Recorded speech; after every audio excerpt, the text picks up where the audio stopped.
Chelsea have been given an 8.4% chance of winning the Club World Cup this summer.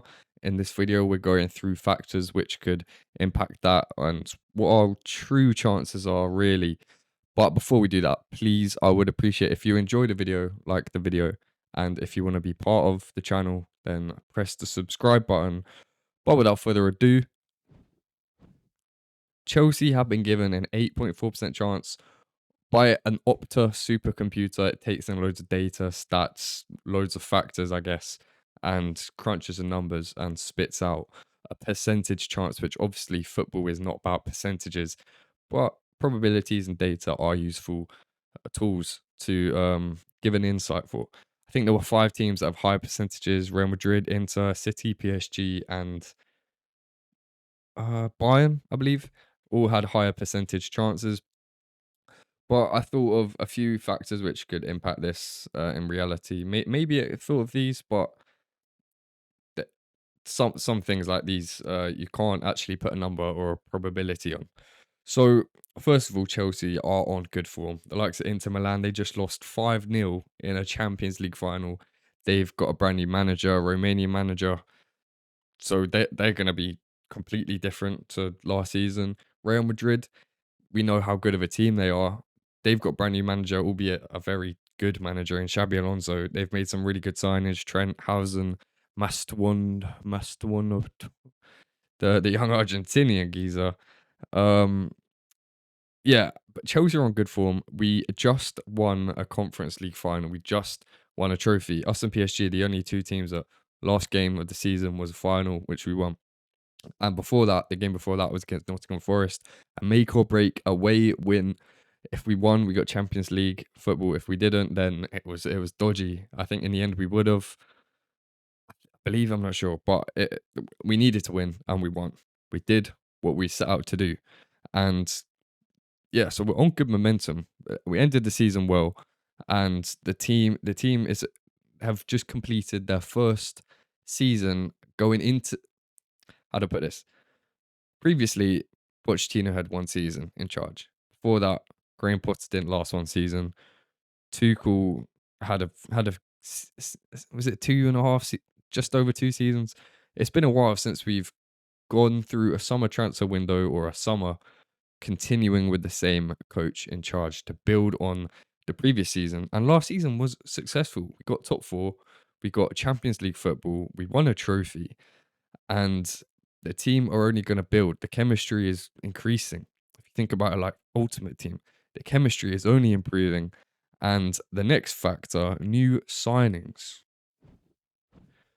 We've signed Liam Delap, Dario Asugo, and Mamadou Sarr. Now, Asugo and Sarr are more squad rotation players for the upcoming season, but Liam Delap is going in, I believe, to be our first choice striker. Jackson isn't too convincing, is he? Really? And these players will only improve our team, obviously.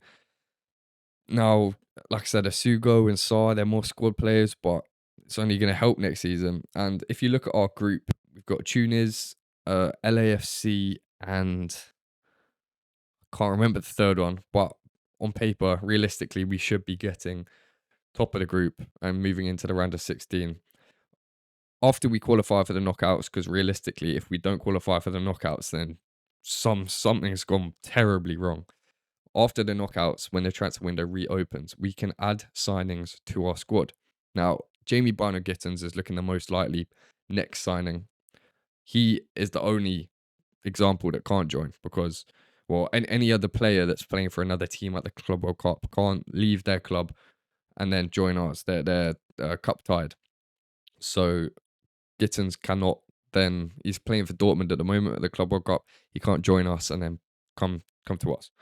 But a new goalkeeper, Mike Magnon, other attackers, the German guy. There's other players that Chelsea are looking at, Hugo Ekitike, that could sign for us and join us in the knockout rounds, in which I think if everything goes as expected, if we win our group, PSG win their group, we win our round of 16 games, so do PSG, we would theoretically meet PSG in the round of 8, the quarterfinals, which would, PSG are probably the strongest team in the competition.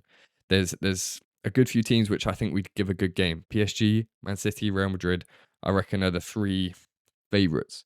Bayern Munich are in there, but they're not I'm not totally convinced by them just yet, but they do have great players, Kane, Musiala. Or is Musiala injured? They got Elise, some really, really good players. Then Inter Milan obviously just got to a Champions League final. Atletico Madrid, some really good players that got unlucky in the Champions League in the end. Um, However, I reckon everyone else, I mean, Real Madrid, City, PSG, it would be tough to play against them. But you never know. On the day, something could happen.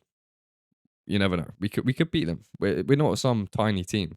We're a good team. I can't remember what happened when we played City. We lost them on the opening day of the season, Maresca's first Premier League game. Can't remember the reverse fixture, but City have refreshed their team completely. Real Madrid, brand new manager.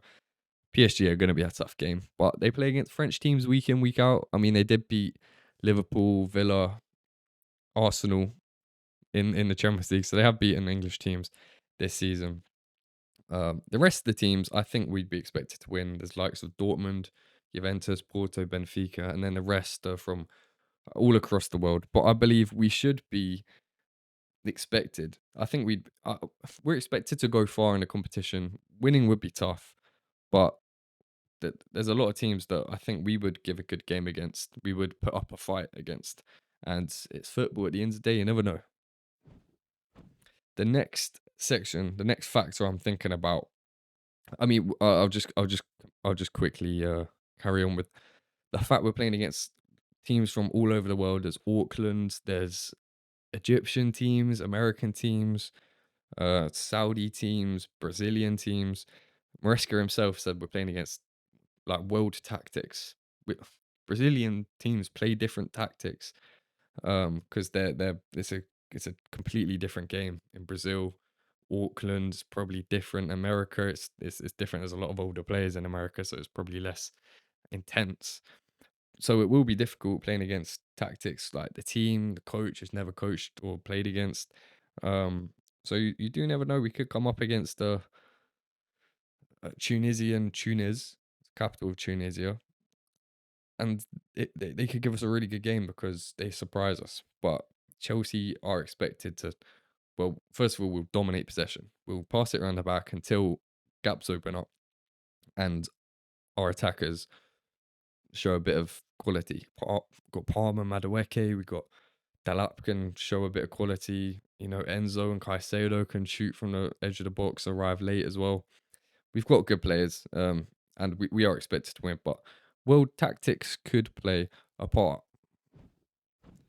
And sort of finally, we know the players are on incentive based contracts, and Chelsea are not desperate, but very determined to at least go far in this Club World Cup, as there is a £1 billion budget, 1 billion, and the winners are expected to get about £100 million, which is comparable to the UCL Champions League champions, the winners of the Champions League PSG.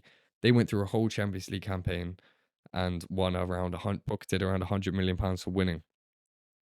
Now, the more money, the more income you get from qualification for the Champions League, which Chelsea were desperate to get and we got last season, and winning trophies, the higher stature the competition, the Champions League, and the Club World Cup now, the more income you're going to get and the more you're able to spend on transfers, on facilities, and anything in between. Now, Chelsea are determined to get as much income as possible.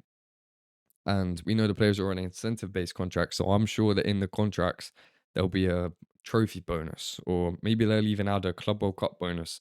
Every stage you get through, more money to the players.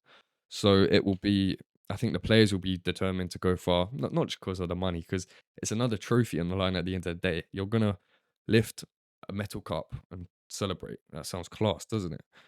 Um, yeah, they've just tasted their first success as a squad in winning the Conference League. They're gonna want to build on that, win the Club World Cup. It's a brand new competition, so it's not totally prestigious, but it's FIFA competition, the best teams in the world, and they're advertising it as the undisputed champions of the world. Now, the club, like I said, are going to be determined to go far and win it. The club are going to be determined for the players to be determined, and the players should be determined. They're playing at one of the best teams in the world at the end of the day, Chelsea. And I think Opta gave us an 8.4% chance. Now, I'm not going to do probabilities, but I reckon I'm confident that we'll go far, at least the semi-finals. This isn't a predictions video. Well, we could turn it into a prediction. I reckon we'll get at least semi-finals. I'd love to win it. There's some good teams. Maybe the likes of PSG, City, Real Madrid will be more experimental, especially City and Real Madrid. They're completely refreshed. Chelsea are more stable. PSG are very stable. I reckon we could get to a semi-final at least. And if we go to the end and win it, I'll be completely and utterly celebratory. Yeah, I think that's a word. So let me know what you guys think about the Club World Cup, what are Chelsea chances, and everything in between. Comment your thoughts on anything I've said in this video, anything I've missed. Thoughts, feelings, opinions. Sorry if I just kicked you, didn't mean to do that. And comment on other people's comments. Let's make like a thread in the comment section. Yeah, it would be class to win it. Thank you very much for watching, and hopefully see you in the next one. If you enjoyed this video, I think you'll enjoy this one as well. So click on it, and I'll see you there hopefully. Goodbye.